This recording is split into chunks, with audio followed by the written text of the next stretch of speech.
एक बार एक राजा को रात को सपना दिखाई देता है कि सपने में उसके सभी दांत टूट टूट टूट कर नीचे गिर रहे हैं।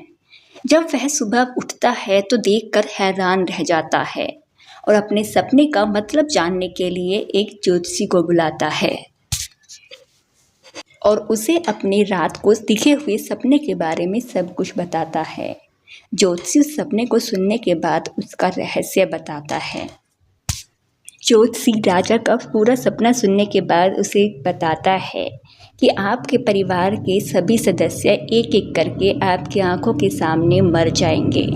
राजा को ज्योतिषी की बात सुनकर बहुत गुस्सा आता है और वो उसे जेल में बंद कर देता है। अगले दिन राजा अपने सपने का मतलब जानने के लिए दूसरे ज्योतिषी को बुलाता है और दूसरे ज्योतिषी को अपने सपने के बारे में सब कुछ बताता है।